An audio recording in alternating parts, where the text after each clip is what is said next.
Hello， 大家好，我係 Carrie 李若凡，今日想同大家分享一下對日元嘅睇法。年初至今，我哋見到日元嘅表現咧都相當之亮麗，對美金上升咗超過8%。背後嘅原因其實主要就係包括大家見到呢個美國嘅政策相當之不確定啦，咁亦都係促進咗呢個去美元化嘅趨勢，再加埋咧就係呢個中東嘅局勢緊張，亦都推升咗個避險嘅需求，所以支持咗日元。但係如果我哋仔細去分析下其他嘅一啲避險嘅貨幣或者資產，表現其實係比日元嚟得要好，包括呢個歐羅、瑞郎同埋黃金。點解會出現咁嘅情況嘅話，我哋覺得好大嘅原因係因為大家首先對呢個日元嘅嗰個嚟緊息口嘅預期咧唔係咁確定啊。咁之前咧大家都不斷期待緊日本央行會係進一步加息，咁但係最近就喺日債市場出現咗一個比較嚴重嘅拋售潮，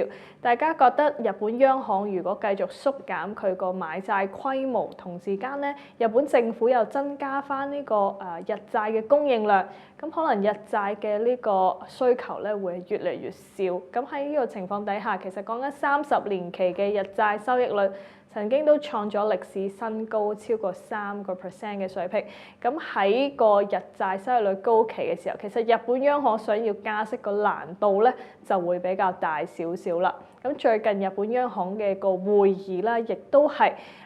宣布咗佢哋嚟緊下一個財年會放慢翻佢個縮減買債嘅一個步伐，但係呢一樣嘢咧都唔代表佢哋會即刻需要去到加息，因為日本央行啦都係覺得嚟緊呢一個全球嘅關稅政策仍然存在較大嘅不確定性，咁佢哋亦都覺得可能個通脹預期暫時亦都未至於去到2% 附近穩定咗落嚟，咁好似唔迫切地要去加息。市場而家估計年尾之前加息25個點子嘅概率其實得返52% 嘅啫。咁我諗呢度咧係相當之影響咗日元嘅升勢嘅。咁另外一個原因就係年初至今，其實日元嘅長倉咧都相當之擁擠，咁導致到咧日元咧亦都難進一步向上。咁嚟緊美金對日元，如果話真係喺140到142嗰度揾到咗個支持啦，有冇機會翻返去150或者樓上咧？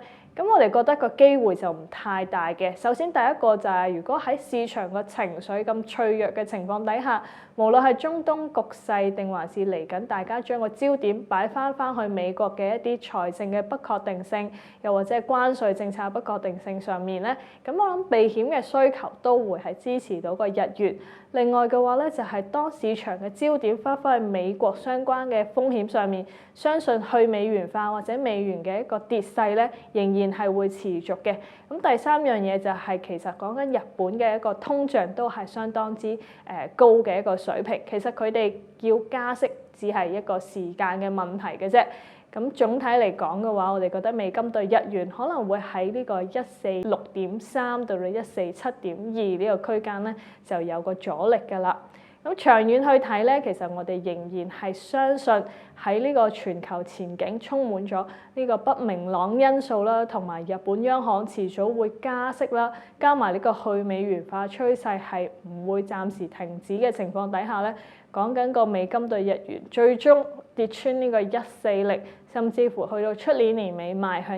130嘅可能性咧，都係存在嘅。咁今日對日元嘅分享就到呢度為止啦。下一期想同大家分享一下對英鎊嘅睇法，敬請期待。